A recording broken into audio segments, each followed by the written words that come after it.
There we go.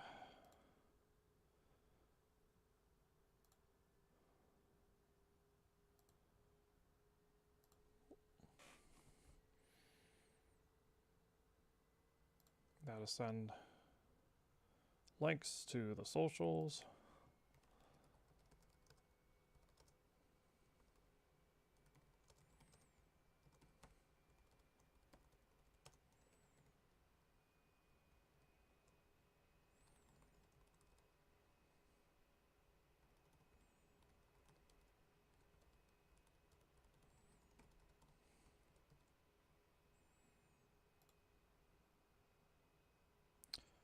Check.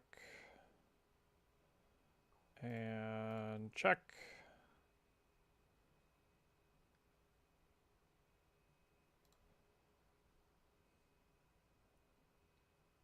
And one more spot.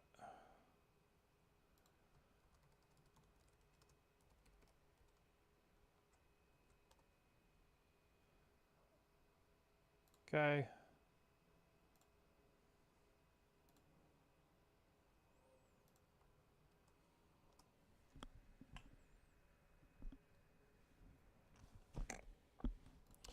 All right.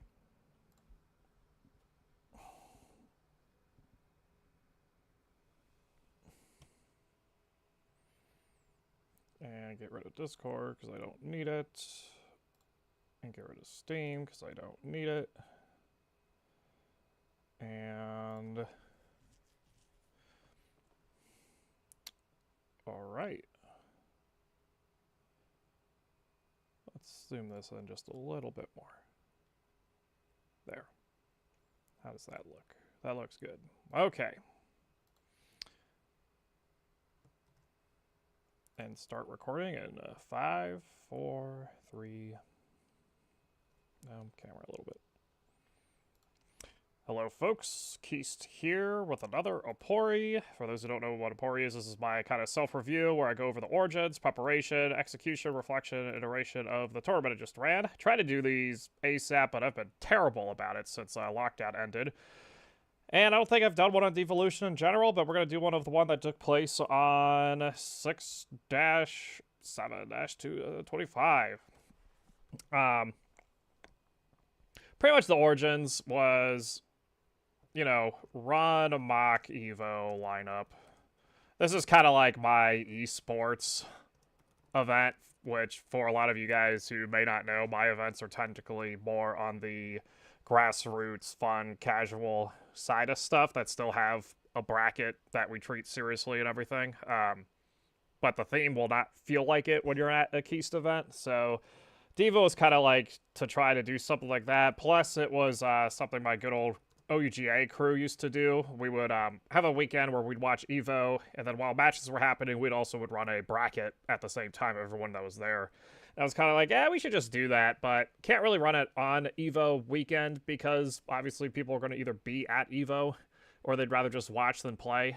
Thought about it, but I think for now, just kind of making it more, make it like a couple weeks after Combo Breaker, couple weeks before CEO. That seems to be the sweet spot, and kind of sticking with it that way and stuff. I'll go more of that in preparations and things.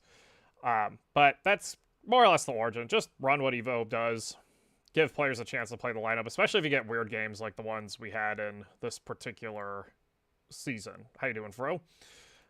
Forgive me if I don't look at the chat all the time. I'm a rambler, so kind of go over stuff as I go. But anyways, preparations. Venue this time, we did the good old game arena here in Columbus, which completely makes sense for the theme, for the purpose and scope. So those who kind of know my training, I like to think one of the key points of being a good TO is to have your scope of your event drawn up. I'm going for an esports super serial event, if you will, so get a place like Game Arena to do it. It's a LAN center. They have all the PCs. They have all the high-end gear. It's going to be the top stuff. If games needed PS5s, we do the traditional bring your own setup stuff, but a lot of the time, PC seems to be the way to go that the community prefers in the Midwest region. If anyone went and you kind of disagree, let me know. I kind of always make it the TO's call and stuff. And you know, the stream, we had Matchstick Melee, and then we had GA, which was done by the good old Guffy Fish, and we just did the same thing as Saturday Trials, which, for those who weren't there, pretty much just a stream upstairs and a stream downstairs. I divided up the Evo list, so Matchstick got first dibs on which 4 of the main games got streamed, and the non-main/extended did not, which also helped with prioritizing things, because, if you have a bracket that's taking a while, it's not as big of a deal as long as it doesn't do stream time then. Staff, usually I try to get Sente and Major anytime I do an event at GA, just because they know it like the back of their hands via the Tuesday trial stuff. But a returning member, which was awesome, was Soul. He wanted to get back into more TOing stuff, and he was primarily my main bracket runner in the Smash 4 and Smash Ultimate days, and he is quite amazing at that stuff. I also had the return of Jules, who was taking a little bit of hiatus of running offline events until, well, Devo. I think she did a good job. Forgive me, I get the pronouns wrong, but I'm going to go with she, they. And then the person, and then also Long John Cena and Zion as usual members. And, I kind of recruit these guys kind of late because Devo kind of runs itself from the previous years. It's just, we know what the lineup is, we know what the venue is, and that's kind of all predetermined almost like 8 months in advance. I think actually we have the date for Devo 2026 booked. I'll get more into that iteration and stuff. I don't know why I put it like that. And then we had Stove, who I messed up on a little bit, which I'll talk about more under the reflection review part, but pretty solid team. Columbus has a lot of TOs. I try to have a TO per game. This time I didn't because, A, Sensei and Major are so good at running multiple games at the same time anyway from Devo. Plus, we have all day to do 16 titles. We ended up just doing 14, but we'll get into that later. So, no Flare. I may change this because we kind of lean toward the definitely not Evo brand. We did pink instead of blue. We do the font, but it's not really the font. We don't want to get sued. That's the joke. It's kind of fun to do that, but we don't really lean into that stuff. We could. I just haven't.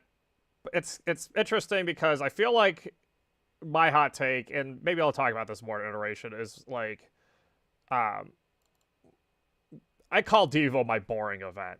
It's just the lineup. Jack the prices maybe a little bit for stuff. I may even do an increase next time. I don't know. Point is, make this the serial one and, add all the zaniness that you see at a TheKiest event or the amount of games you see at the Saturday Trials and stuff. So, and I'll talk a little bit more about the venue in that, typically for a weekend event, if it's not super busy, it's usually a per head cost, which is always amazing if you can get that in a venue because, sometimes your event sucks. I've ran events in Athens, I've ran events in Dayton, I've run even events in Columbus where you get less than 10 people just because something just happened. You don't know why. Something did not work out, or your scheduling butted heads with a bigger event people were more interested in, and they had to switch it last minute or something. But you try to get that if you can, and it's then you're not you're not in the red. I'm rarely in the red with my events unless I specifically splurge to buy staff dinner, or I'm doing pot bonuses out of my own pocket instead of doing the appropriate thing of using a match arena or getting others to donate and stuff. But the point is game arena is great for that part. All the setups, again, I guess the only thing is, I should add this as a category in general, is the actual setup of venue. I don't want to use the word setup because people will think I mean the actual stations people play at. Essentially, it's easy because most done for Tuesday Trials. So Tuesday Trials is mostly ran on PC. It's our big flagship fighting game weekly in Columbus. Pretty much you either go to that or Donato's if you're entering the fighting game community for the first time, and then from there we kind of redirect you based on your interests and time and schedule and stuff. But most people are going to Tuesday Trials especially in the anime fighting game community and the Street Fighter 6 community. But the point is that all the PCs have their master accounts that already have the stuff downloaded, so all Sente and Major have to do is just log onto each PC, make sure it's updated, and boot it. It gets confusing with SF6, but, you know, and then Matchstick and Guffey, especially Guffey streams there all the time, so they just did all their usual setup. So, like, I came in pretty much not having to do much, so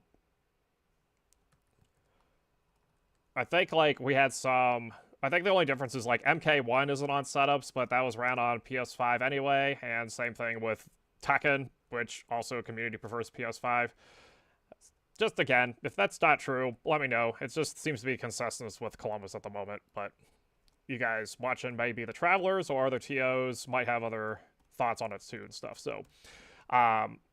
Alright, so all that's the preparation part. Now I talk about the execution part, and the part I always struggle with this, and this is extremely important, is, and this I got from the Enter Game of Tennis, the point of this section is talk about facts. Talk about this is what happened, not why it happened or justifications for why it happened.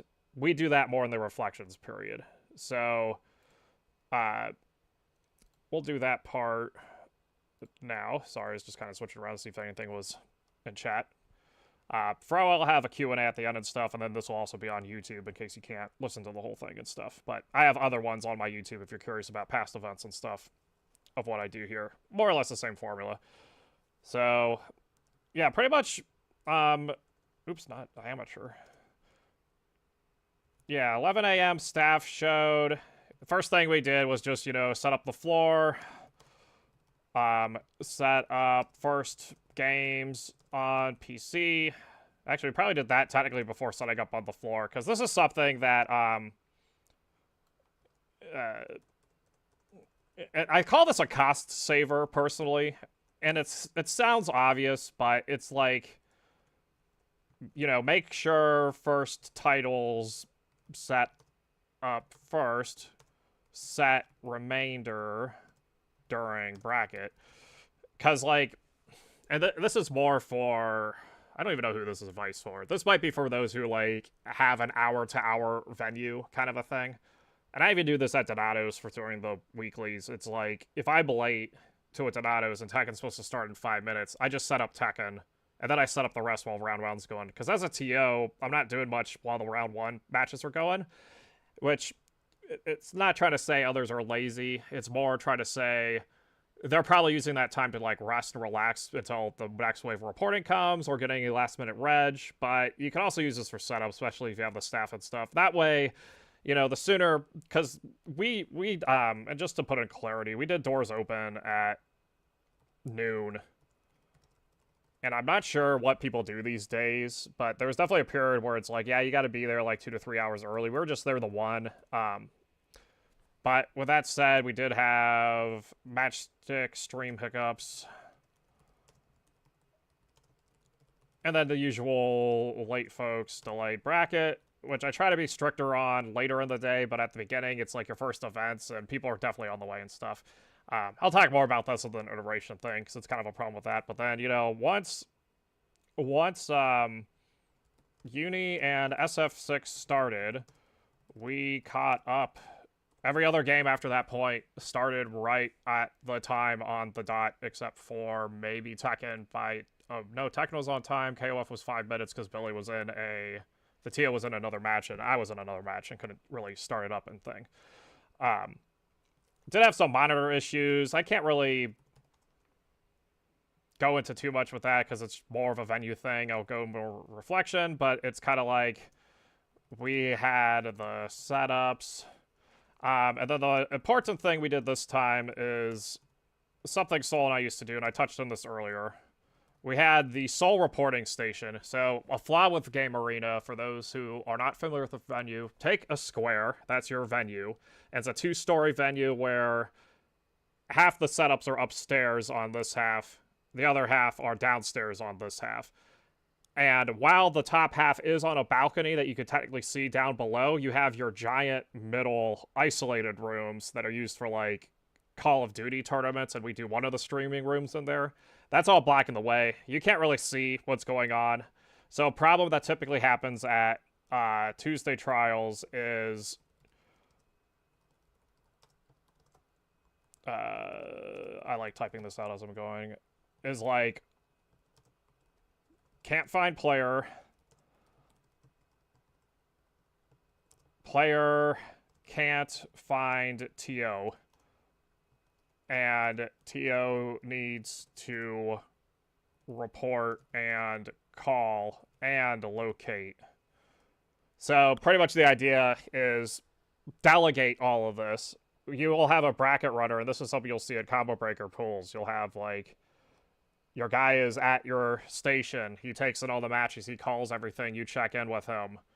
Obviously at combo breaker, they, will wait the 15 minutes DQ because they have thousands of people. But when you're looking at local level, you don't want to DQ your friends or your buddies. It's a smaller tournament. They drove 4 hours to come out for a weekend where they could have gone 5 hours to a bigger event.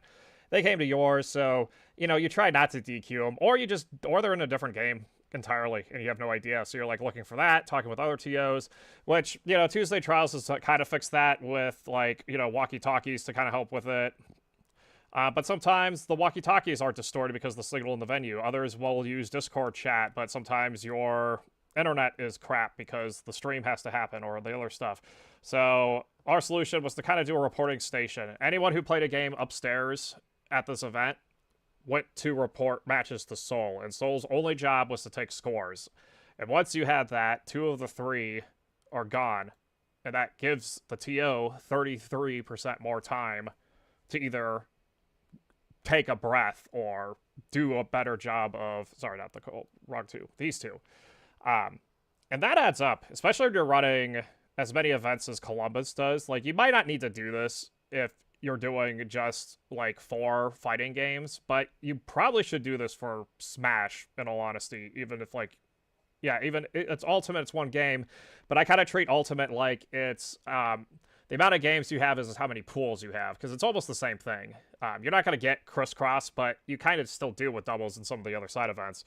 But the point is that if I'm running a pool of 32 people and I have to find which players are still in doubles or which players still didn't come back yet or who's outside taking a break, while I'm doing that, I can't take scores. So then I come back, take all my scores, and it's just...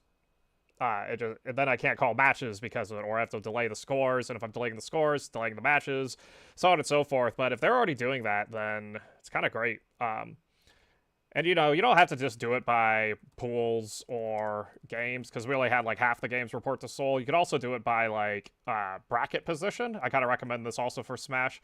For example, losers report to one station versus another. I'm going more into reflection and iteration here, so I'm going to stop on this, because the whole point, Soul did the reporting station. I'm going to slap this into iteration now, because this is more for later. I told you I'm kind of bad at this too, but this is kind of why we stream these stuff.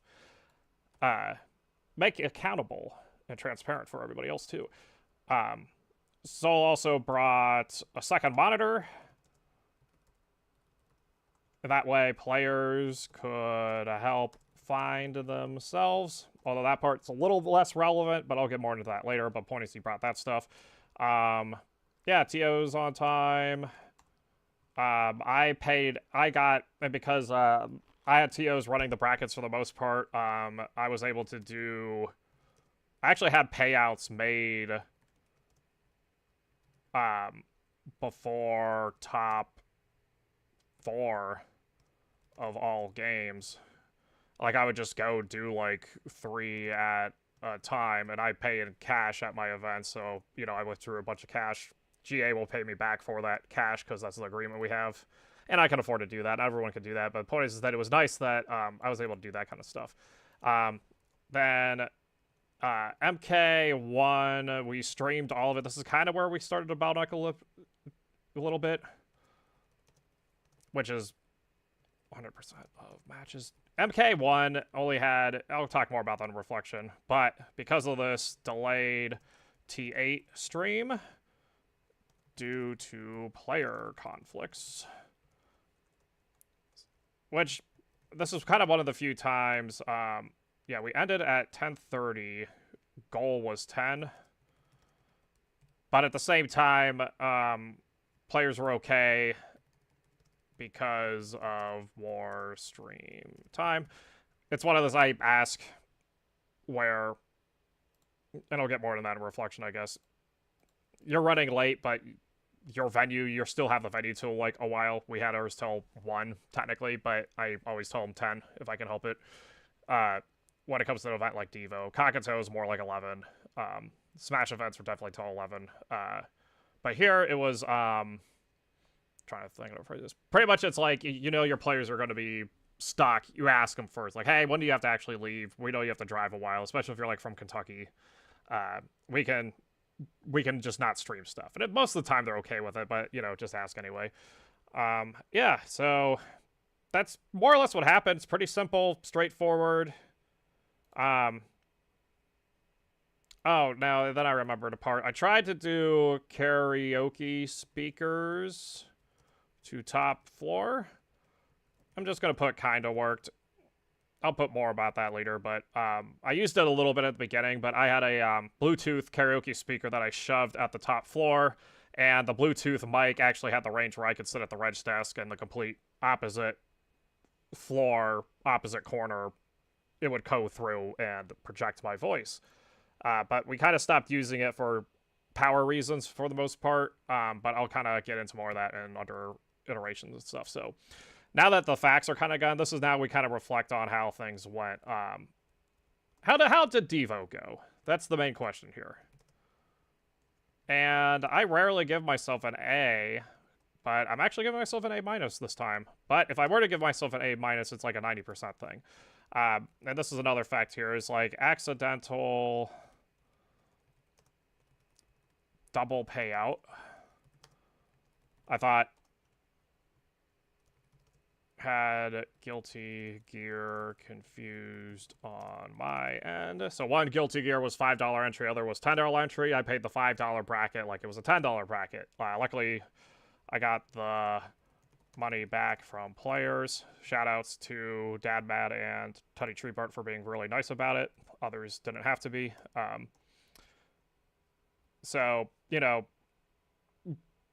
thinking it over, I couldn't find anything that was like stupid major. Like, I guess the problems was the double payout, and we had one seating mishap with the car because it was Kent FGC versus KFGC, which is also what Kentucky uses. So I think at the time we just quickly did that. It's like, okay, it's Kentucky versus Kent, we're fine. Sorry, we don't know the names of everybody. And I kind of stopped memorizing them somewhat for the most part because there's people that do change their names frequently enough that I kind of got sick of it. And I need to maybe get over myself and start trying to remember names again, but or at least have someone from out of the city double check the seed. That'll go more to the iteration side. We did that for the other games. It was just, this was for SF6. That was kind of one of the bigger ones. Shouldn't have happened. I did a I partially refunded them. Because you shouldn't have to play your car at any event. Even the majors. Like, the majors are different, harder to do, sure, but didn't want to do that here. The only exception is if, like, someone in your car, it's rare that you guys play together anyway. Like, sometimes I might go to a Kentucky tournament, pick up a Cincy player on the way. Obviously, that Cincy player and I don't play against each other a lot. That kind of a thing. Or I'm in Cleveland, same story. I'm staying in with my folks in Vermilion and then going to Cleveland, picking up people on the way. They shouldn't have to worry about that part. Point is that you guys get what I'm trying to say, going over that stuff. Everything was fast. I got most comments on how fast event ran. And it's one of the best compliments I think you can get from the TO, is like, people will tell you smooth, fast. Yeah, smooth's good, fast is incredible, because it's kind of like, some people kind of got 0-2'd a little too quickly, it felt like, but at the same time, they're done, they have the rest of their day themselves, or they can play casuals, things like that. Yeah, I think it's those two combined with casual setup area needs work. I'll get to that part in a minute. Everything else I feel are nitpicks, which I'll start with this. Actually, we'll just... But I don't think any of this makes it like a B. A B to me is like your event started an hour late, or you didn't schedule your bottlenecks properly. The only delay we had was MK1 streamed all matches. But even then, this was, I should actually start with this first. So, MK1 is in a weird spot where the Mortal Kombat players feel like they've been stabbed in the back and Warner Brothers twisted the knife. They made a game, it's good, it's fun, zero support now, kind of busted all the wind out of the sails, and then even then, they kind of still want to play the older ones, so it's like, after hearing all that, then during day of, like, this was hours before MK even started, it was like, do we stream top 8, because it's the last one?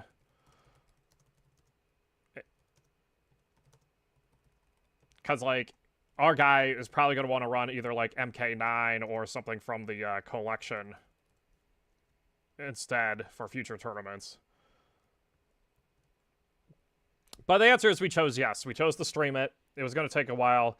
It just so happened that, you know, MK1 top 3 all entered Tekken. And it's something you can't really predict easily because Tekken's in also in a weird spot where it feels like developers have stabbed him in the back, except this time they just gave him, like, silly putty instead of art. And it was like, here's slop, enjoy. We don't think you're not going to like it, though. And that's how a lot of people have been feeling about Season 2, or enough people have been feeling about Season 2, but despite that, Tekken had the highest entrance at Devo, and we had a lot of players from all sorts of games enter Tekken, including the MK players. So, could we have done that better? Yes. We chose not to, and I think part of that goes back to the scope. We wanted to make sure that MK got its shine, because it is a main event at EVO, whether people like it or not. Thus, it was a main event here at Devo. And this is, again, why your scope has to be defined to help you with these decisions. And, you know, maybe you could argue that Tekken had 30 people. Those 30 people are not having as fun as the 6 people who did MK. But I want those MK players to want to come back when the next MK happens or when the other MK happens. Tekken is a popular enough game that players, you forgive them by speed and you forgive them by this transparency. You tell because Tekken's also been small enough where it's been a similar situation where it's like, well, Tekken only had like 12 people compared to SF having 50. So Tekken's only going to get top 4 streamed. And that feels bad. We really, I think, did a good job of all 8 games got a significant amount of stream time at Devo. And I'm actually going to throw that on this note and stuff.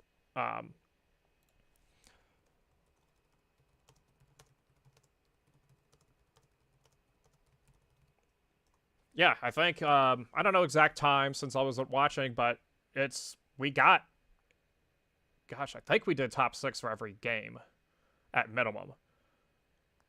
Yeah, Tekken definitely had more than top 6. And so did Grand Blue, and so did VF. Yeah, all of them did, I think. And then some might have done all top 8, but yeah, they all got, I think Guilty Gear did all top 8. They usually do all top 8 at Tuesday Trials.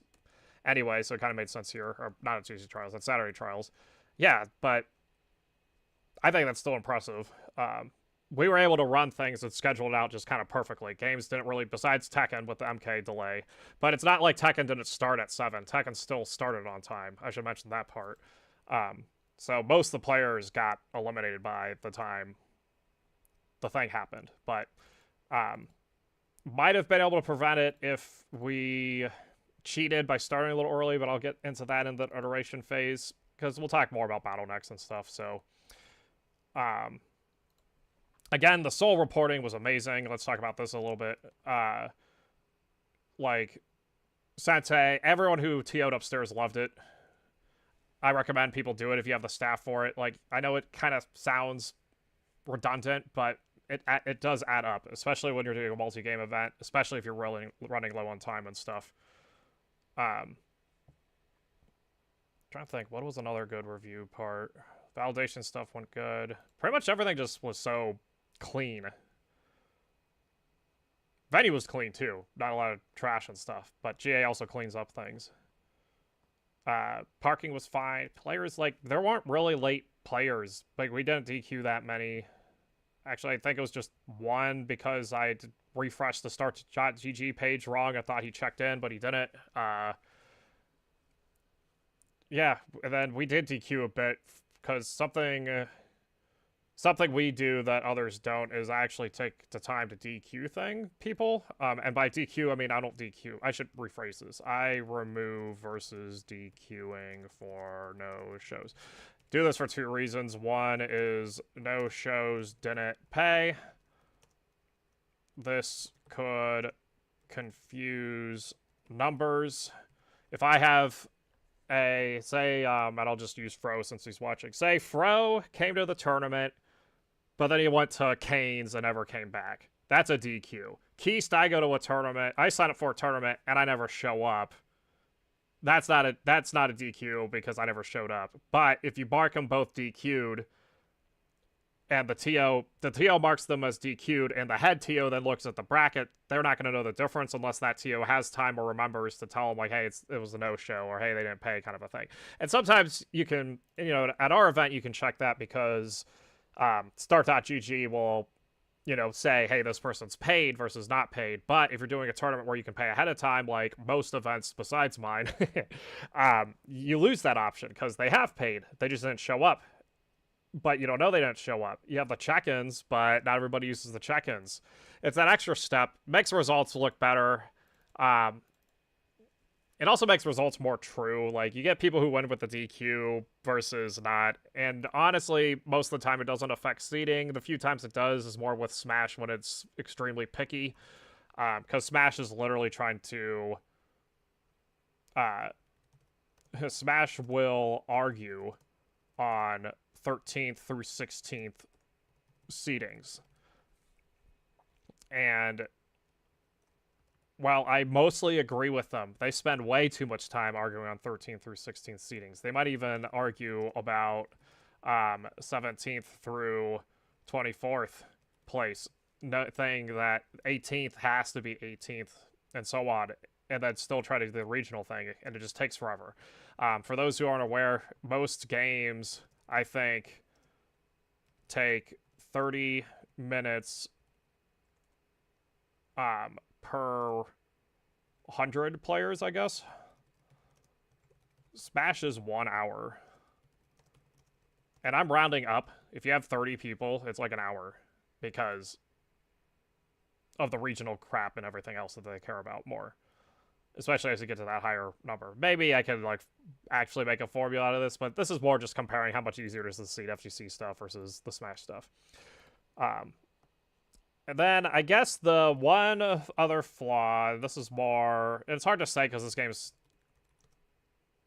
is smaller. Rivals was at this event. People who were at the event didn't know Rivals was at this event. Rivals is part of the EVO list. That's kind of my bad there.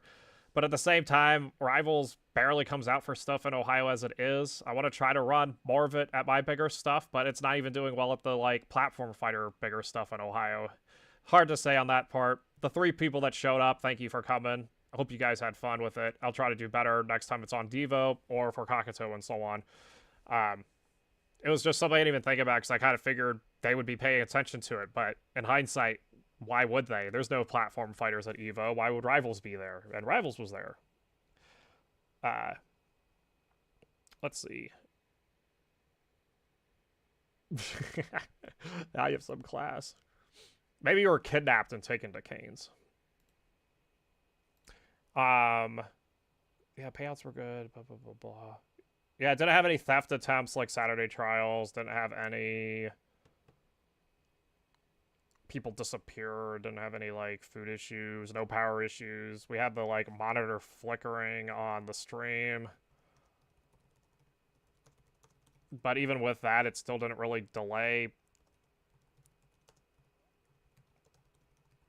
the stream that badly at all. So yeah, it's like I'm sitting here scrunched face because I'm like, what went wrong to make this a B plus instead of an A minus? And I'm just not thinking about it. Thinking of it. Because the advertising, we did the same amount. Maybe you could. Maybe okay. Let's go with this. If you're a Rivals player, this was a B plus because we failed at advertising. If you're not a Rivals player, this was an A minus. We'll just go with that. I like that answer better. If there was a number in between 89.99 and 90 that's still 90, then that's what this 90% is. It's like some invisible number that doesn't exist kind of a thing.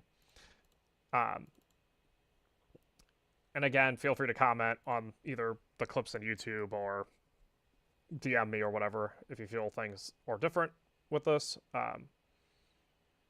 Yeah, we had plenty of room. Players found things. Yeah, I can't think of anything. There wasn't nothing that like screamed. Like I could think of things that screamed at me at like Saturday trials, which we fixed with the reporting station. Oh, I remember now the stove issue. This was I was like I forgot something. Okay, so I thought Stove the player or TO Stove. Let's go with that. Those who don't know, Stove is the guy who runs Donato's Fight Night when I am not running Fight Night, which is every other week.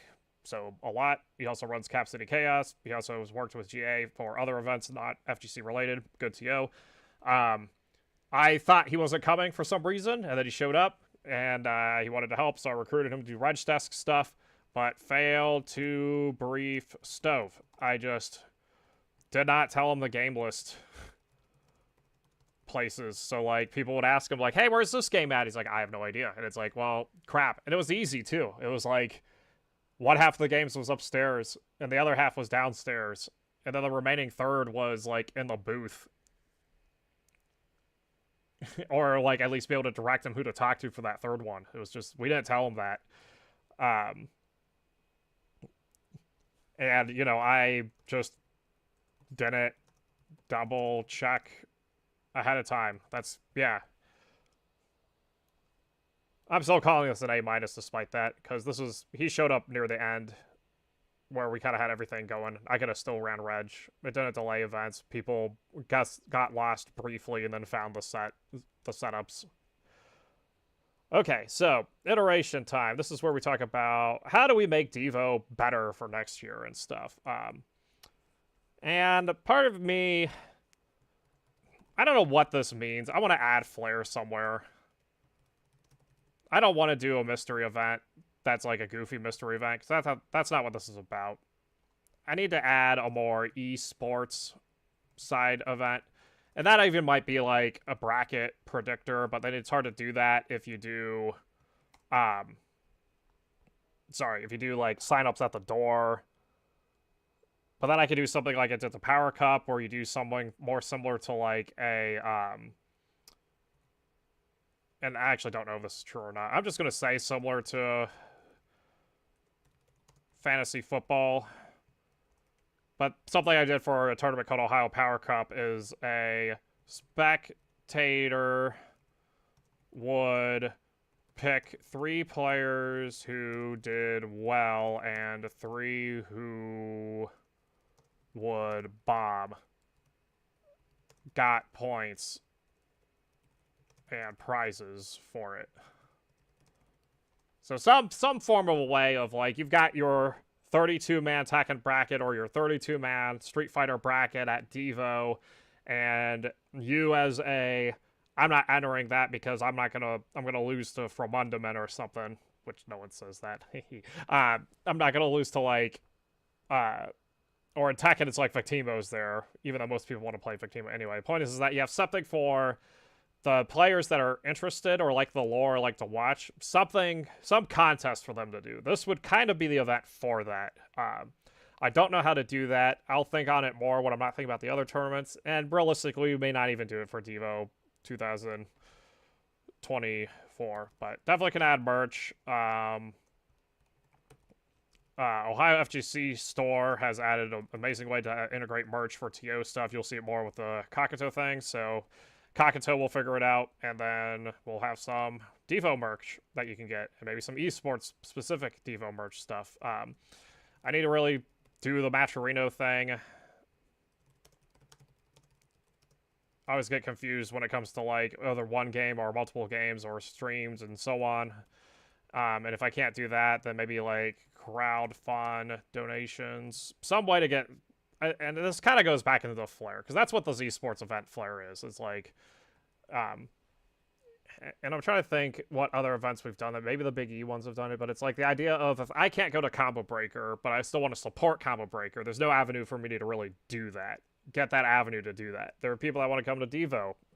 And even if one person does this, I think that's a win. Like if one person donated like $20 to Street Fighter. But we don't have an avenue for it, so you know. And maybe I'll talk to Core Jam about that.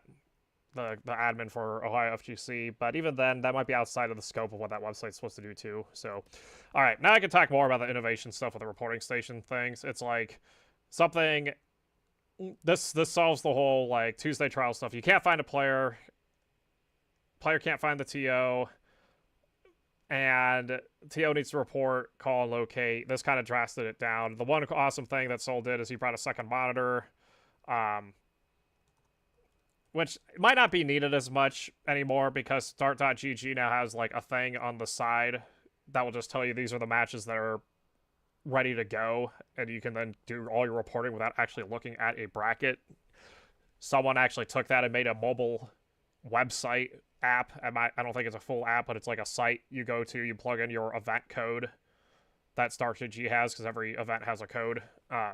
Or an ID more specifically, and then it just pops it up, and you don't even look at a bracket ever. You just do raw reporting, and that's what this thing could be too. But having the second monitor also helps with like the other thing players want to know is player status, because let's be honest, yes, you could use your phone to yes, you can use your phone to check Start.gg to see where you're at in a tournament, but why would you want to? That site's awful on your phone. So what do? You have to go talk to the TO, but the TO's busy. You can't talk to him, so how do you find out? Well, that's kind of what this reporting station could be for. Come here, figure out where you're at in bracket, because they have time for that stuff too. Make it so that the bracket runner is separate from the reporter. That's kind of the thing we're learning here. And I think not every venue needs to do this. I don't plan on doing this at Kakato, for example, because Kakato is usually a more open space thing, and the scope of it's more festival related anyway. Now, each individual TO could choose to have a reporter guy, but I think for Saturday trials, and in this venue specifically, where you have a big obstacle, you can't really do that easily, use this thing, especially with all the other tools that they have. But I'm not going to go into because that's a separate thing. The other part is like, this is all stuff that I'm not sure if I actually want to do, but I'm listing it here, and I'll tell you why. So, Smash does this, and some bigger FGC games do this, and it adds the more esports flair. You will have a commentator application,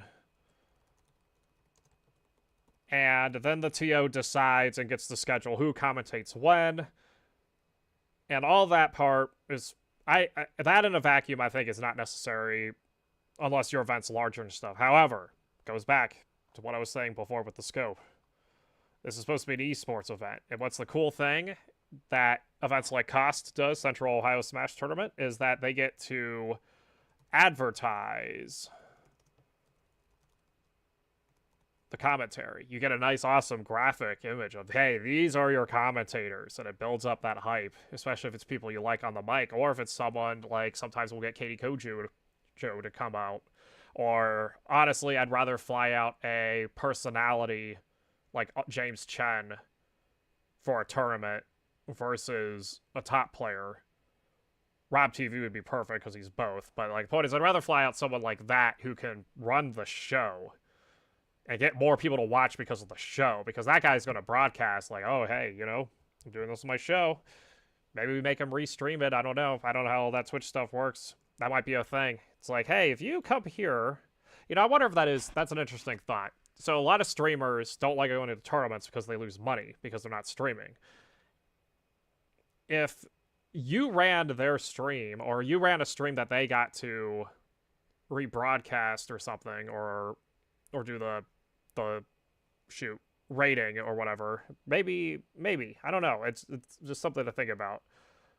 Especially with like players that are in the James Chen realm, where they're like a lot of their income.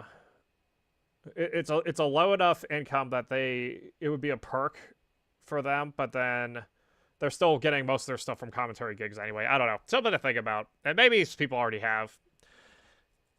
And again, it also adds more to the esports stuff. Trying to think what else you would want to see at a Devo. Oh, I guess the part was, this is where, like, do we do higher entry? There's been this debate happening in Columbus. Don't know if it's been happening outside of Columbus. And I'm curious your thoughts on this, Fro, because you've seen both ends of this, or you've seen every end of this because, you started as a Brawl player as well. So, like, lower entry usually means more players show up, but higher entry means more top players treat seriously and also travel. And it's like, I am happy and grateful Ohio has cheap tournaments. Pretty much, maybe a couple exceptions in Cleveland or like a big yearly event. Are you going to find an event that has like a $20 entry fee? You might get a $25 venue fee depending on where it's at, but that's a different ballgame. I'm talking about Devo, for example, was on average $10 venue, $10 entry, or $5 entry. Is this the time to make this like 20? Or is it the time to make it even like 30? Is it the place to do that? Because again, this is kind of supposed to be running Evo.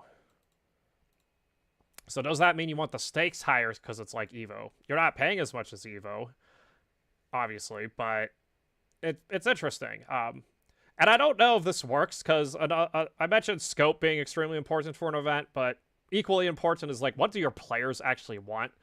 And while we have tons of events that cater to this crowd, actually every event in Ohio, I would argue, caters to this crowd. They're cheap. They're lower entry. It doesn't cost anything. It barely costs $5 to enter most of the tournaments that happen in Columbus. If it does cost anything, maybe parking, maybe you have to get a drink. And that's like for the weeklies and stuff. Where are our high entry events for the players who want this? And the answer is we don't have that. So if we're trying to cater to everyone in Ohio, do we want an event that does this? And is Devo the event to do it? I'm not sure. Right, and so what Fro's bringing, and something Cincy did is a good compromise, and that's what Fro's mentioning in the chat, which I don't have the chat to explain on the YouTube VODs for those watching it later. But yeah, you can, they did a thing where they had they call it the AL Weekly, and then on the last Thursday or last Wednesday, I forget which day it is, forgive me on that part, they had what was called the Big AL, and that was usually doubled or sometimes even tripled the normal price. More people went to that Big AL than the others, because it was like the premier special one. It was when you got to see more show up, and you would start to get people from Columbus and Louisville and other spots to travel into Cincy on a weekday because the entry was higher. And it wasn't even that much higher. It was like $2 versus $5, or maybe it was like $3 versus $10. Like, it wasn't expensive. Like, it was still more expensive to go to like a Saturday event, entry-wise and stuff. But the hype it built with it, though, because it's the Big AL. It's that branding. It's like, I knew about it in Columbus, and Cleveland people knew about it. And like, oh, the Big AL happened again. Let's see what the results are. Maybe Devo's the place for something like this. This could be Columbus. Like, Columbus is doing great with tournaments. Since he's okay, I'm gonna brag here and not be humble. Columbus is doing leagues better than the other Ohio regions when it comes to events. Cincy is second place. Toledo's in third place. The others are kind of tied for fourth. They're trying. I'm not trying to say that they're bad and sucking at it. They are trying. They are doing their due diligence. They are working on how to make this better. They are working with other scenes to make this better. I am helping them make it better the best I can. But Columbus, we have a lot going on, and we have room to do an event like this. Because this goes to something that Fro just said in his thing, is $20 seems to be like the line. If you go above 20, you're not getting people at your tournament. If you're going below 20, you're getting people at your tournament, but it's not treated as seriously by the top echelon of your state. You're not getting the power of that tournament. If you do 20, you're probably, it's almost like you're half keystering or half-assing both. But with that said, in Ohio, Saturday we've got Cincy Clash is a monthly, Tenson Shift is a bi-monthly. Toledo has its locals, which not technically aren't monthlies, but they're bi-weekly, and it's like in every other enough that it's like, hey, this is the time to come to Toledo, and people do that and occasionally and stuff. Dayton just started its monthly, which please go to that. Sorry, Devo had to be scheduled in the same time, but it'll be the second Saturday of the year, which I think I had to do that for November, unfortunately, due to the family stuff. But he's going to have enough time to know about that stuff. But the point is, go to the Dayton monthly. Kent combo happens occasionally. Now we're talking about premier events. You get your since he doesn't have Alpha Attack anymore, but they will have an event similar to Alpha Attack. We just don't know what it is. But then Columbus, we have Kakato, we have Saturday Trials, Cap City Chaos we're trying to get back, and then we have Devo. So we have all these like regional premier events. Like the other scenes need to do those regional premier events to get people to show up. Columbus, we get this advantage because we have so many events already. We can do more specialty stuff, and we can take more risks without losing things. I could run, and we've talked about this with some of my buddies, I could run a $50 entry tournament in Columbus and not go in the red, even if only like 8 people showed up, because that's the agreement we've had from doing the years of tournaments with our venues and stuff. So like we could take this risk. The question is, would you as a player or a TO want to be involved with an event like this? Or would you just like the idea of it? I don't know, but maybe Devo's the place where I just kind of slowly raise the price until it is $50 or something. Hard to say.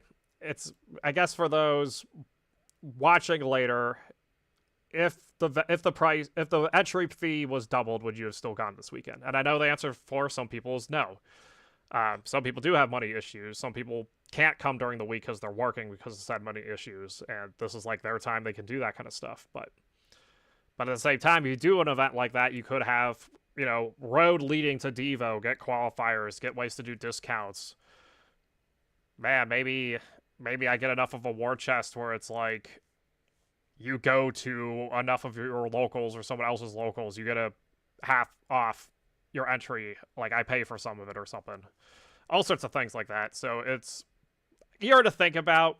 And again, I don't think adding, and now that I think about it, a lot of this is under the flare. This is just the little things to make Devo stand out, because this is your third part. No, hold on. It's my 3 points are scope, what does the scene want, and then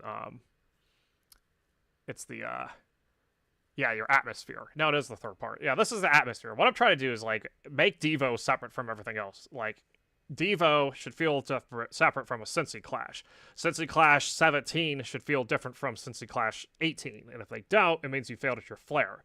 But and that's what it's the difference between those who know Keist events can remember past ones. Using Fro as an example, the Oga events are usually more remembered better than the other events because they did something specific.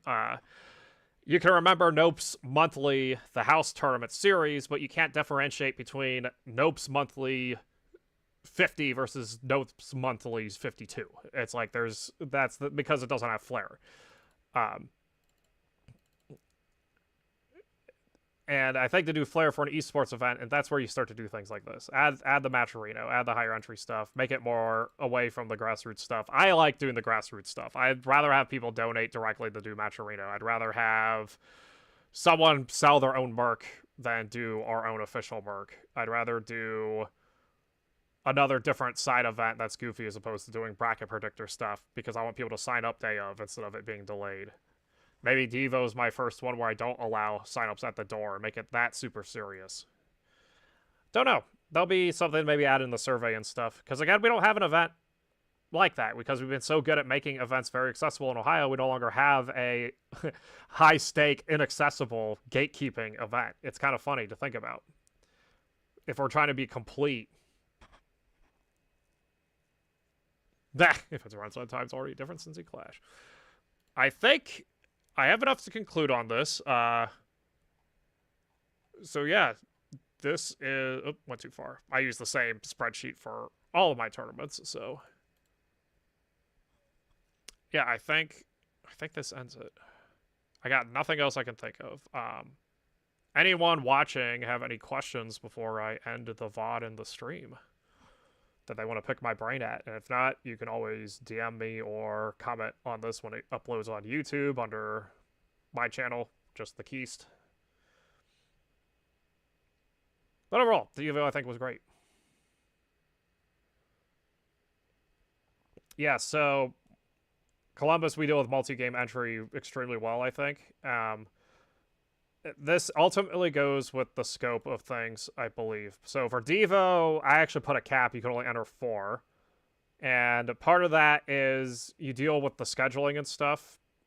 But more importantly with the scheduling is the concept of how you call your bracket matches. And I think the best way to show this is going to be something I cannot show on stream without screwing up the stream. But essentially, you have your... Take your bracket, right? Typically a TO, all of round 1. All of round 2.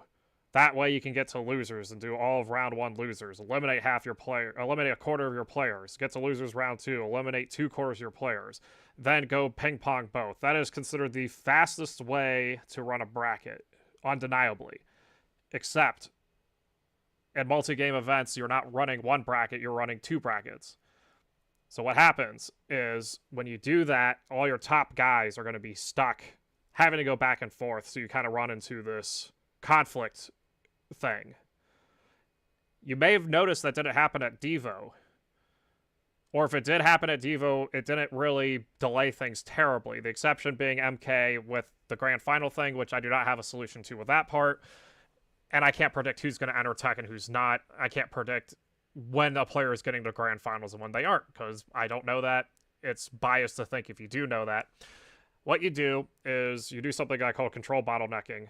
If you look at a bracket and it's done right, it looks like it's just going in a wave like this, whereas if you do a bottleneck, it looks like a zigzag, right? You have, like, say, Fro, you're the one who's playing your way. You haven't even done your game 1 in Street Fighter because you're off to something else, right? Yeah, Squall's a great example. I forgot sometime, halfway through the event, I forgot he was even there because he was not delaying stuff. Like, that's how crazy it was with this, right? So what you do, we'll use Squall as the example. All right, Squall's in, say, Guilty Gear, and Street Fighter is already happening, or is about to happen at the same time. So step 1 in this is you do not put 2 games at the exact same time. You'll notice that each game was split up at half-hour intervals, where it's easier to say, hey, the Uni and SF6 start at 1 o'clock. We don't do that on purpose. We split it for 2 reasons. 1, it's easier for the players. 3 reasons. 2, it's easier for the main TO, because it's like, okay, just get Uni started and then SF6. We could have just put them together, even though, because, like, they're at different places in the room anyway, so why not just start them at the same time? I don't have to, the organizer also doesn't have to yell out the matches. I don't have to take turns in between the other guy and yell at the other person. I just get to call all of Uni, then all of SF6. What then happens is, in a bottleneck, going back to my diagram here, if a bottleneck happens where Squall holds up the bracket, because he hasn't even played a Uni match yet, then the bracket's going to look all complete and almost look like a mountain, right? With, like, a cliff, where there's just a stream of matches that have to be done. That's a bottleneck, right? So I do something called controlled bottlenecking, where you actually purposely make a bottleneck happen, because it's going to happen anyway, but you do it with your other event so that it kind of almost becomes like a puzzle piece. The idea is that if one bracket looks like this hand and the other bracket looks like, I can do this more right hand, I swear, looks like this, but if you actually combined both, it kind of snaps into place. Whereas if you did the whole left, right thing, you you get that gap in between of like matches that can't be run. So in other words, so now to put this into actual terms of how we do this, Squalls and Uni, instead of calling all the matches down here, we call all the matches Squall is related to. We do it with the goal to get him as far as possible. But you can also do this with players that are bad. Say, I'm in Uni, and I'm also in Street Fighter. Instead, I see my matches here. Instead of running these next, I do my next winners if I win. Or I do my next losers immediately. You get me eliminated ASAP. It creates a bottleneck where my part gets done first, but the rest of the tournament gets to catch up while I'm off playing the other game, which was going to happen anyway, but you get to pick when the time happens.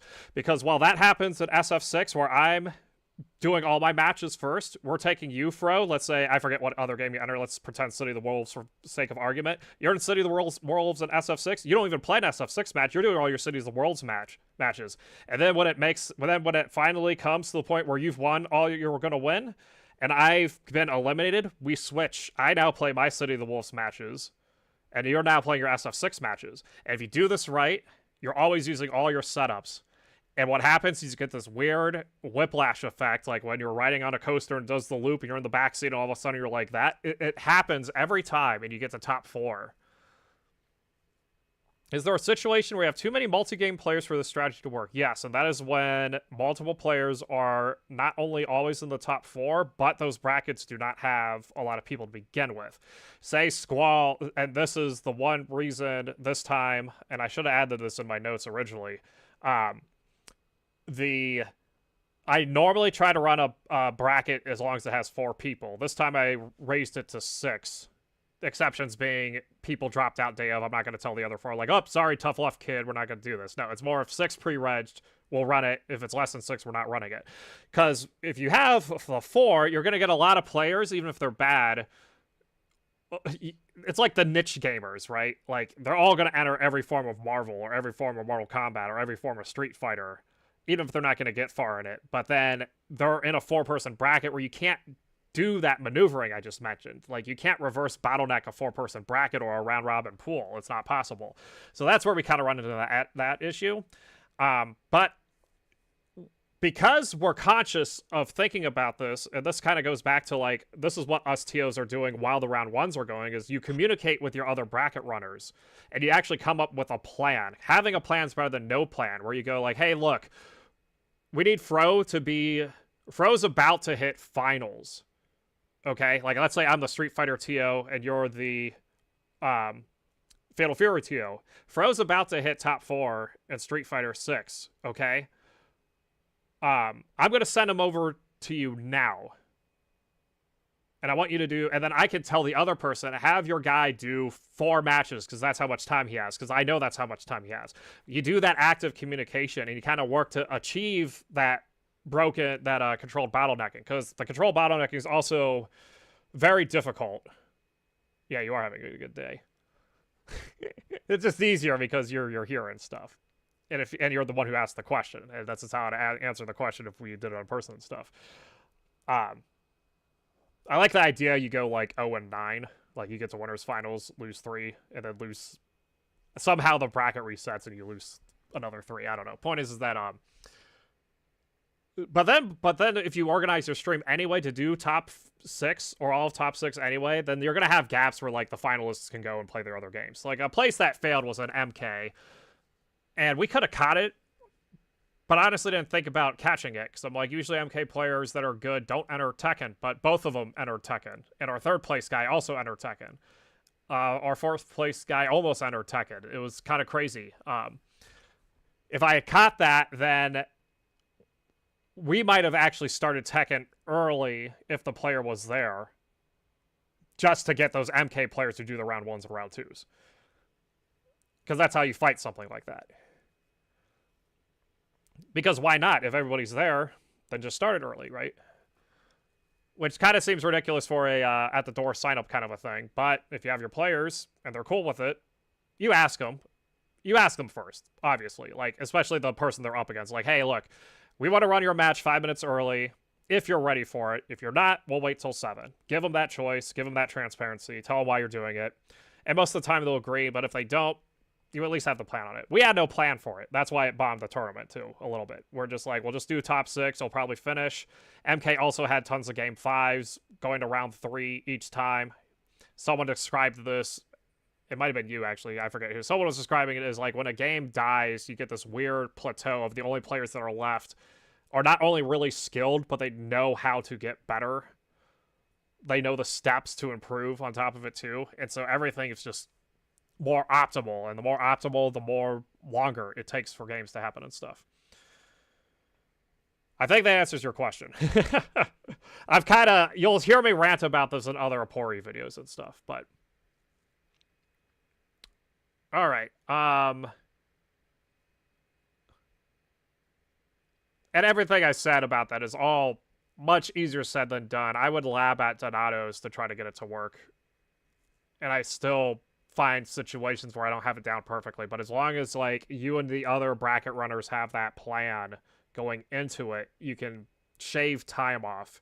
And as long as you're shaving time off, then you're gonna get the conflicts aren't gonna be as big of a deal. And then that way you get to tell Squall where to go too.